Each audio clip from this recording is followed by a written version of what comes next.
vorrei portare questo argomento sul piano soprattutto filosofico, perché ovviamente anche se ancora oggi l'essere umano non è ancora nella maestria totale del mangiare, non sappiamo per forza cosa significa realmente nutrirsi e realmente ciò che significa digerire in sé. Prima di tutto dobbiamo prendere coscienza che si tratta di dei principi che governano la vita. Come lo sappiamo, la vita è governata da principi e leggi. E prima di toccare l'aspetto, diciamo, in basso, l'aspetto, diciamo, concreto, è sempre interessante di salire un po' e di capire un po' meglio ciò che sono questi principi che alla fine governano la vita.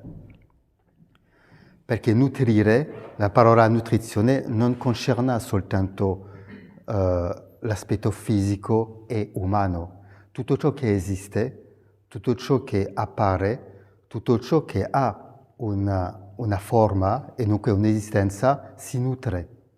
Qualsiasi cosa che appare sul piano fisico, per esempio, si nutre. La nutrizione non è soltanto cibo o bevande, questo è un po' il nostro concetto. Per esempio, un progetto, se non è nutrito, non si può portarlo avanti. Per esempio, un pensiero si nutre, se no non può esistere. Un'emozione, per esempio, si nutre e lo sentiamo perché le emozioni è vero che prendono molto energia. Tutto ciò che esiste come forma di esistenza, che sono i vegetali, le pietre, gli animali ovviamente, tutto ciò che esiste, che sia dalla galassia fino al microbe, si nutre. E questo è un principio universale, potremmo dire anche cosmico.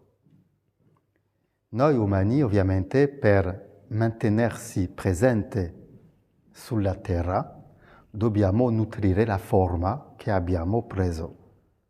Questa forma non è soltanto fisica, ma è anche spirituale.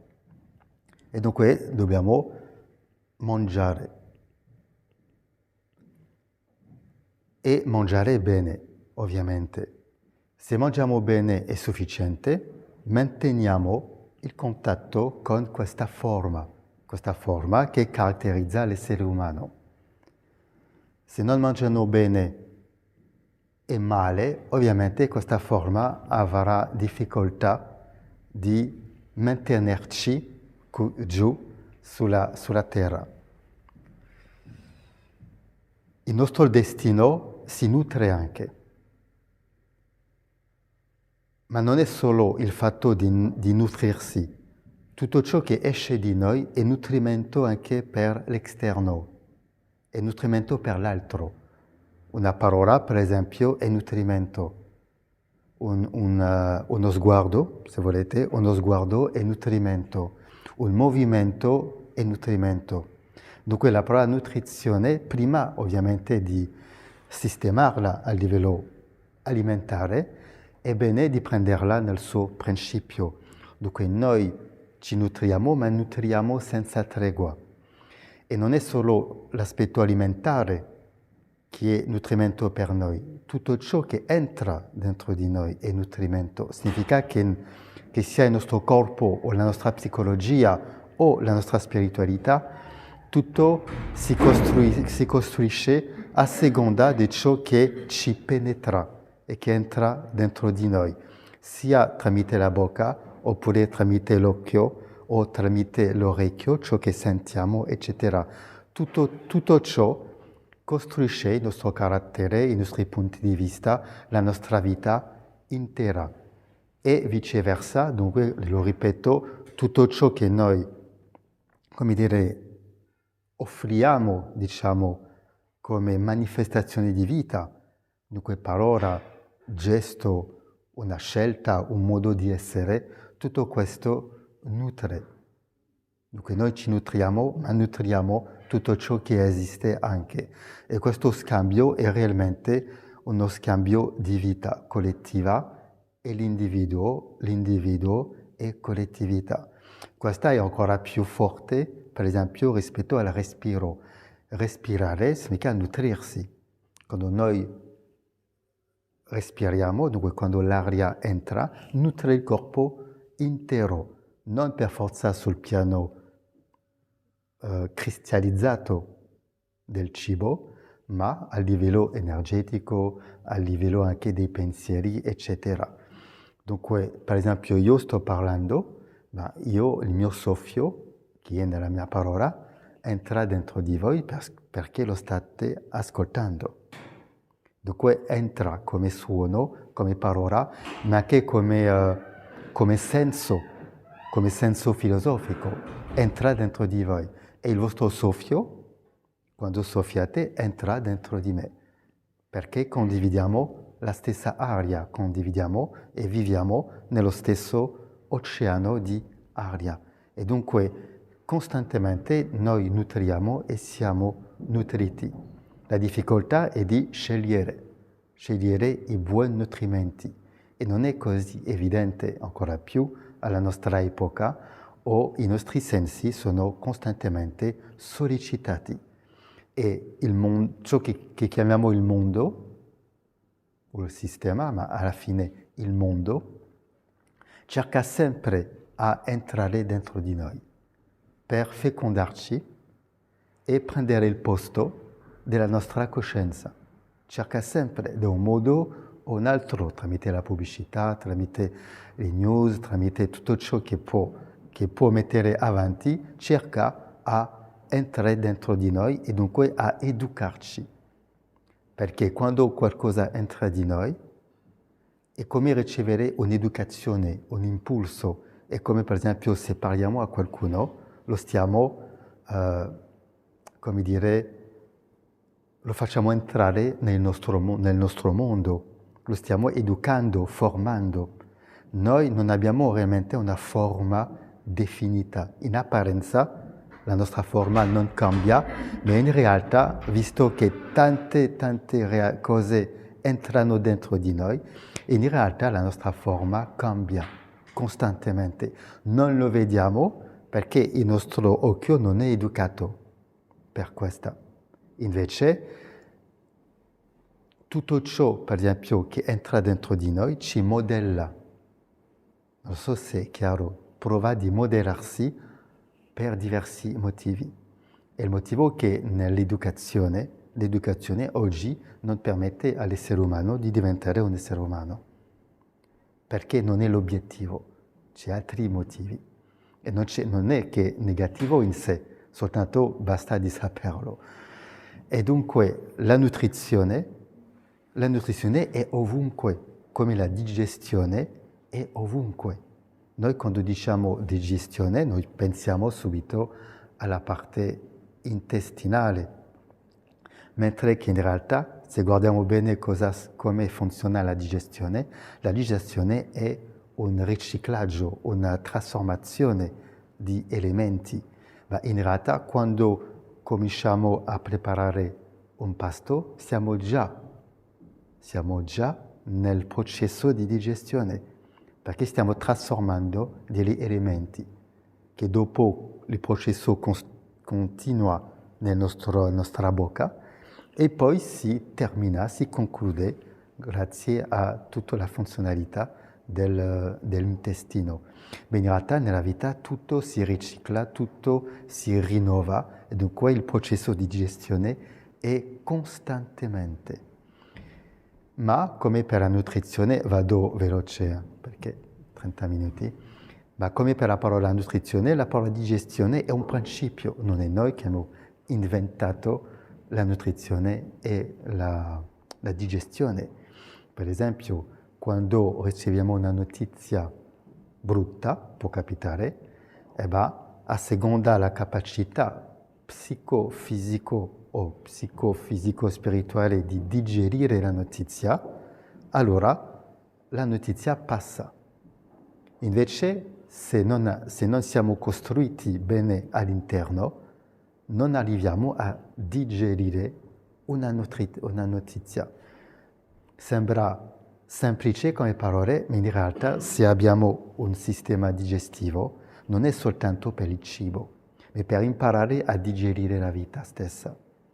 E imparare a digerire la vita stessa significa anche studiarla. Studiarla e imparare a estrarre, diciamo, delle nostre esperienze della vita, di ciò che vediamo, che incontriamo, i messaggi della vita, la saggezza, la quintessenza di tutto ciò che noi incontriamo. Questa è la stessa funzionalità che il sistema digestivo, di cui la missione di questo organo vivente, intelligente, è di estrarre dal cibo ciò che ha bisogno, ciò di cui il corpo, tutti gli organi hanno bisogno. Nella vita, il nostro essere umano hanno bisogno di avere un intestino per meditare, estrarre la saggezza e tutto ciò di cui abbiamo bisogno per capire meglio il senso della nostra vita. E dunque gli stessi principi funzionano anche a questo livello. Questo è importantissimo. Per esempio, nel presente, se qualcuno non ha digerito il suo passato, non può vivere il presente, per esempio. Questo è importantissimo. Se qualcuno non arriva a digerire il passato, deve costruirsi un corpo nel corpo. Lo so che sono delle nozioni un po' non troppo occidentali, ma neanche orientali, appartengono alla vita stessa. E dunque la parola nutrizione come la parola digestione sono prima di tutto, lo ripeto ancora, dei principi. E il meglio modo in realtà di poter, diciamo, sistemare le cose nella vita quotidiana è di accettare di prendere un po' di tempo per meditare su ciò che compone la nostra vita quotidiana, come per esempio dormire. Ma per noi dormire è di mettere il corpo nel letto e poi si finisce qui. Ma dormire è un principio e che sicuramente esiste su diversi piani, come risvegliarsi, come togliere i vestiti, rimettere i vestiti, sono delle funzionalità di cui abbiamo bisogno. Tutti i giorni noi facciamo le stesse gesti, ma non è che abbiamo capito perché le facciamo, per che motivo e qual è l'effetto che hanno realmente nella nostra vita. E dunque possiamo poggiarsi facilmente sui nostri antenati filosofi greci che dicevano conosci te stesso. Significa studia la tua vita, studia te stesso ovviamente, dal corpo fino allo spirito, ma anche tutto ciò che compone la vita quotidiana umana. Se non lo facciamo, rimaniamo alla superficialità della vita e diventa difficile di capire il senso della vita quando siamo alla superficialità. Ma se accettiamo di uscire un po' di certe dinamiche esterne e di studiare la nostra vita così com'è, perché non abbiamo a inventare la vita, lo dobbiamo ovviamente studiare prima di tutto, prendere del tempo per meditarla, studiare anche i movimenti che facciamo, studiare il nostro corpo, eccetera. Questo è fondamentale. Dunque studiare significa masticare, meditare, studiare significa anche masticare e dopo digeriamo. È come una lezione, ogni giorno la vita ci dà delle lezioni, ma se noi le digeriamo, se noi prendiamo il tempo per capire un po' ciò che ci ha voluto dire la vita tramite un incontro, tramite, delle cose più o meno piacevoli o spiacevoli, non c'è problematica. Nella digestione, nell'arte della digestione e della nutrizione, siamo un po' fuori di ciò che è buono e di ciò che è male. Ovviamente fisicamente si deve mangiare ciò che è buono. Invece nella vita dobbiamo saper digerire ciò che è buono e ciò che non è buono. Significa che dobbiamo studiare, come si diceva un po' nell'antichità, il male e studiare il bene e di arrivare a estrarre dei due lati ciò che è necessario per la nostra evoluzione. Anche questo significa mangiare e digerire.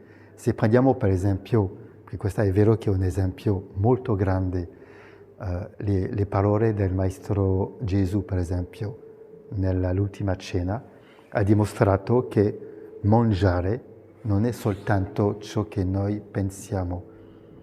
Ascoltare, per esempio, l'insegnamento di un saggio, di un vero maestro, significa mangiare e significa costruirsi un corpo, ma un corpo sottile nel corpo. Quando impariamo un mestiere, stiamo costruendo un corpo in corrispondenza al mestiere.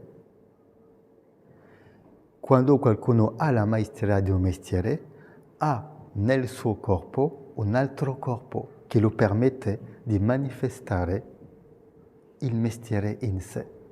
Questi sono un po' dei misteri della vita, ma per manifestare qualsiasi cosa si deve per forza avere un corpo in corrispondenza. Se qualcuno studia la medicina, se ha il suo diploma e dopo dell'esperienza, perché il diploma non è tutto, l'esperienza si costruisce dentro di sé a diversi livelli un corpo che è un corpo di un medico. E dunque quando cammina, quando fa il suo mestiere, ha due corpi. C'è il corpo fisico e dentro il corpo fisico c'è il corpo del medico, che è come una seconda natura e che esiste realmente, che ha anche degli organi, che ha tutta una funzionalità, che è un organismo. E diversi organismi possono vivere nell'organismo principale. Questo significa costruirsi un corpo, formarsi. Ogni volta che diciamo io entro in formazione, magari non sappiamo ciò che stiamo dicendo, ma entro in formazione significa mi sto formando. Significa mi sto formando un corpo per poter vivere il mestiere che ho scelto. Sono un po' le leggi della maternità, a livello iniziatico, a livello dei misteri. Tutto ciò che forma appartiene alla maternità, alle leggi sacre della maternità. Io condenso come non l'ho mai fatto. Dunque, questa non toglie il fatto che quando mangiamo fisicamente si deve fare attenzione ovviamente alla quantità, alla qualità, ma l'atto di mangiare, che è un principio, l'atto di mangiare è bene se lo studiamo. Cosa significa, cosmicamente parlando, mangiare? Significa, come dire, introdurre un elemento esterno nel corpo fisico. Cosa significa realmente? Cosa accade realmente? Perché ovviamente il nostro corpo, non lo so se l'avete notato, c'è metà. La nostra parte è di inserire del cibo nel corpo. L'altra metà non è noi che lo facciamo. L'altra metà è il corpo che lo fa, con la sua intelligenza, con la sua scienza, con le sue potenzialità. Come spesso mi piace di dirlo, dal momento in cui siamo nati, e anche un po' prima, il corpo ha digerito tutto ciò che abbiamo messo dentro. Con inconsapevolezza o consapevolezza ha digerito tutto. E ci insegna che la vita è digestione, l'arte di digerire. Quando un giorno arriva, quando un evento arriva, dobbiamo essere pronti a mangiarlo e a digerirlo. Noi siamo sulla terra per mangiare e digerire. Non facciamo altre che questa. Già fisicamente 3 volte al giorno, minimo, non è poco, ma nella vita in realtà facciamo solo questo. Quando noi diciamo io sto lavorando, no, in realtà stiamo digerendo. E dobbiamo arrivare, quando arriviamo alla fine della vita, per esempio, di aver estratto del materiale che ci serve per la nostra evoluzione. E in ogni esperienza, in ogni mestiere, in ogni, situazione, c'è della materia per la nostra evoluzione, solo che non siamo educati per mangiare e digerire la vita in sé. Questo è importantissimo. La nutrizione e la digestione fisiche ci insegnano a fare la stessa cosa a livello psichico e spirituale. Se no, arrivando alla fine della vita, è come se abbiamo mangiato niente. Il corpo sì, ma noi no. L'alimentazione fisica è un trampolino per poter imparare a mangiare e a digerire su altri piani. E così acquisiamo nutrimento, forma, anche su altri piani che a noi non sono ancora accessibili. Perciò si deve considerare la nutrizione e la digestione come dei principi superiori a noi e non soltanto un concetto limitato all'alimentazione umana. Dunque, per ricordarci, tutto ciò che esiste si nutre. Anche un'azienda si nutre. E di che cosa si nutre? Si nutre, per esempio, di denaro. Se non andiamo più a un supermercato, è come non più dare a mangiare, e che fa che a un momento perde la sua forma e può anche sparire completamente. Dunque noi, nella nostra vita, costantemente nutriamo qualcosa e costantemente qualcosa vuole fecondarci, significa vuole entrare e germogliare, eccetera. Questa è la vita, ma la vita ancora un po' incosciente. Se queste leggi diventano sempre più coscienti, allora possiamo avere più maestria, non solo della nostra vita, ma anche anche della civiltà, della società. Sono delle leggi universali. Questo è realmente importantissimo.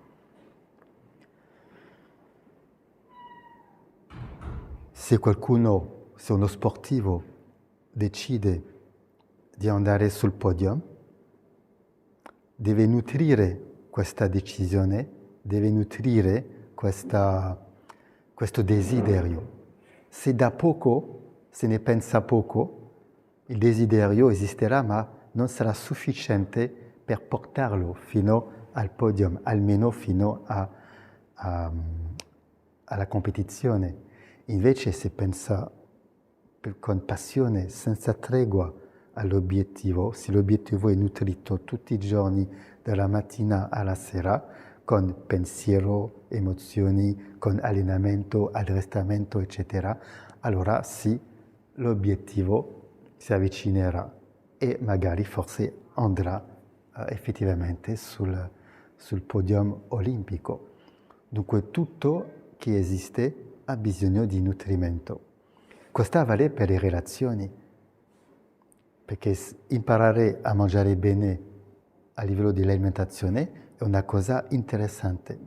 Se arriviamo a nutrire tutto ciò che compone la nostra vita, è ancora meglio, perché in realtà l'obiettivo è quello.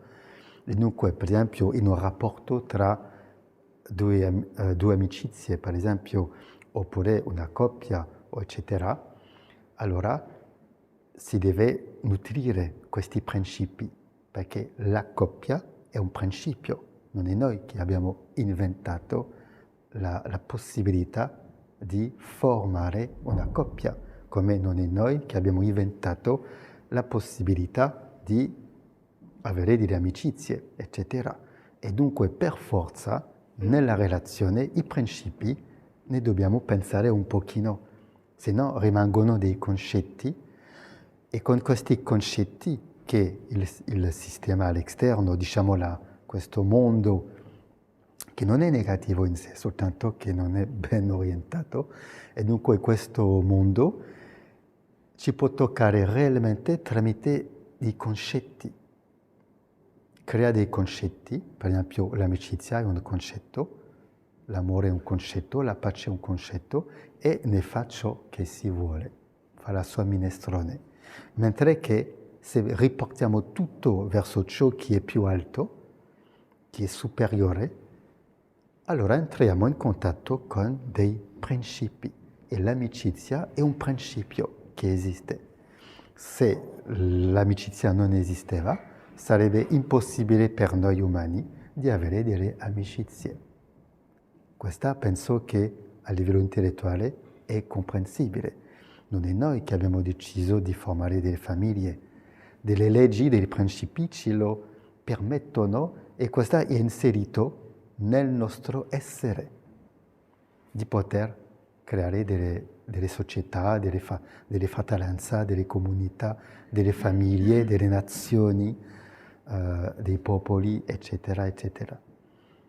Dunque la capacità e la potenzialità di relazionare dipende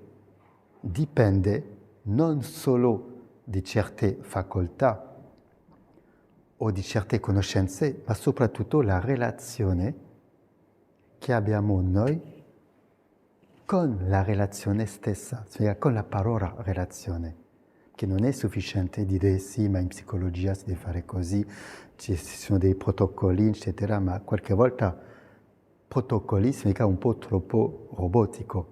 La vita è sempre in movimento. Invece, se c'è qualcosa a guarire, per esempio, nelle problematiche tra di noi umane, e che magari non sappiamo cosa significa la relazione in sé. È il motivo che l'intervento della filosofia è importantissimo. Non parlo per forza di filosofia di oggi, parlo di filosofia antiche, di saper penetrare le parole che noi usiamo, che noi pensiamo, capire certe parole, e se a seconda della nostra comprensione della parola, noi sistemiamo la nostra vita. Dunque se arriviamo un giorno a penetrare certe parole che costruiscono la nostra vita, come per esempio agricoltura, educazione, politica, economia, denaro, famiglia, amore, eccetera, sono delle parole che noi usiamo, ma non significa che le conosciamo realmente. Visto che non le conosciamo, allora per forza mettiamo una definizione, ma è la nostra definizione, non quella della vita. È il motivo che a livello filosofia, della vera filosofia, con un grande F, si deve, come dire, interrogare la vita e lasciare la vita dare la sua definizione. E dunque, per terminare, nella relazione, per esempio, ci sono degli individui e c'è l'amore. La maggior parte degli individui si concentrino sull'altro, per esempio, pensando che è il miglior modo di rinforzare la loro amicizia o coppia, mentre che in realtà si deve rinforzare l'amore in sé e capire cosa è. Si deve rinforzare ciò che permette l'amicizia, l'amore, la famiglia. Per esempio, la famiglia è un principio e dunque è chi è il cimento in sé. Questo principio è il cimento della relazione. Se nessuno pensa al principio della famiglia, significa che lo vive la famiglia un po' incoscientemente, istintivamente. È come se due persone si amano, l'uno è concentrato sull'altro, ma dimenticando tutti e due di concentrarsi sull'amore, che fa che il cimento diventa debole. Ciò che è all'origine della relazione, se non è preso in conto, dopo la relazione diventa debole, nel senso che è soggetto dopo a cambiamento, ai cambiamenti, mentre che l'amore rimane l'amore come principio eterno. Questo è importantissimo, di arrivare un giorno a rivolgersi verso ciò che è superiore e che è all'origine della vita stessa, non solo la nostra, no, di tutto ciò che esiste. L'agricoltura per noi è un concetto e c'è tanti problemi, ma normalmente non dovremmo avere dei problemi con la parola agricoltura. E perché ne abbiamo fatto, per esempio, un concetto, mentre che in realtà nella vita, nella natura, nell'universo, è un principio, una legge. E questo è un po' il cuore del piccolo discorso che volevo fare, è che tutto ciò che esiste nella nostra vita, che fa che la vita umana è possibile, non sono soltanto delle parole, ma soprattutto delle leggi e dei principi. E lì, se con coraggio e anche con devozione andiamo verso questi principi, allora possiamo capire meglio ciò che è la vita stessa. E come per noi. Viviamo con un corpo, ma non è che lo studiamo.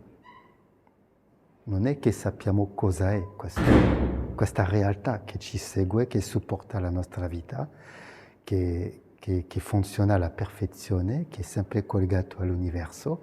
Potremo qualche volta farci qualche domande e dunque entrare nel proprio mistero di esistere. Perché sicuramente che il corpo ha tante risposte dentro, ma è un professore anche il corpo, dunque se facciamo nessuna domanda non è che ci darà qualcosa.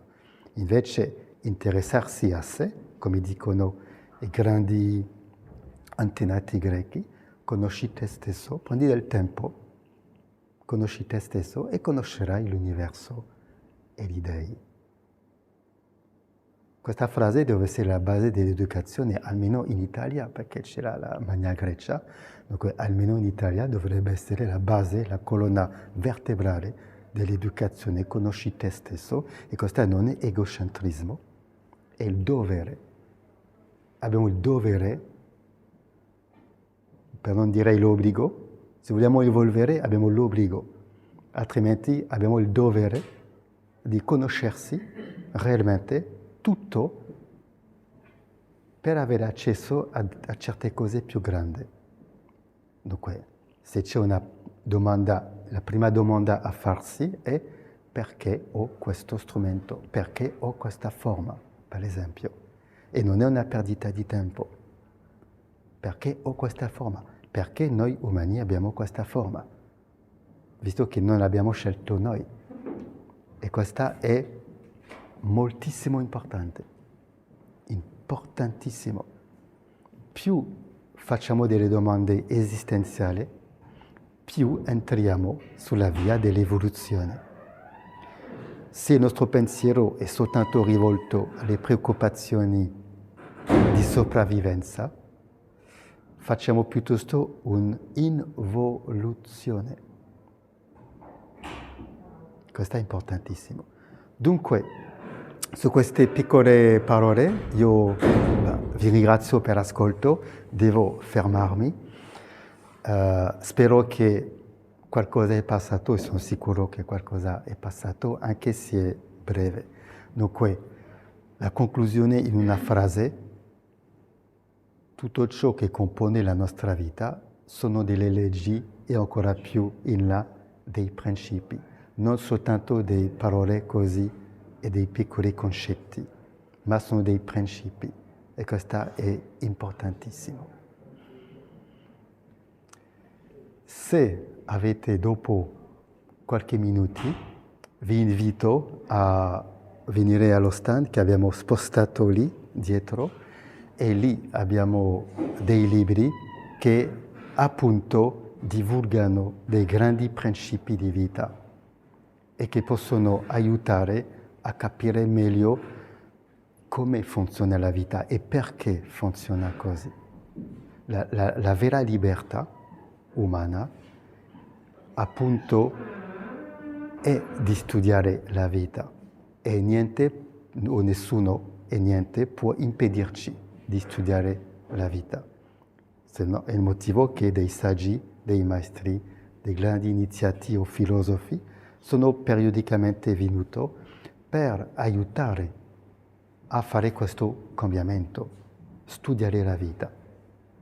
Se c'è veramente un vero cambiamento da fare è di avvicinarsi alla vita, che niente rimanga incosciente. Per esempio, adesso c'è il freddo, ma il freddo è un principio, perché esisteva, ha un motivo. La scienza dirà qualcosa, ma la vita dirà un'altra cosa. Il freddo, l'inverno sta avvicinando, per che motivo? A che cosa serve l'inverno realmente? Eccetera, eccetera. Tutto deve essere, dobbiamo interessarsi a tutto.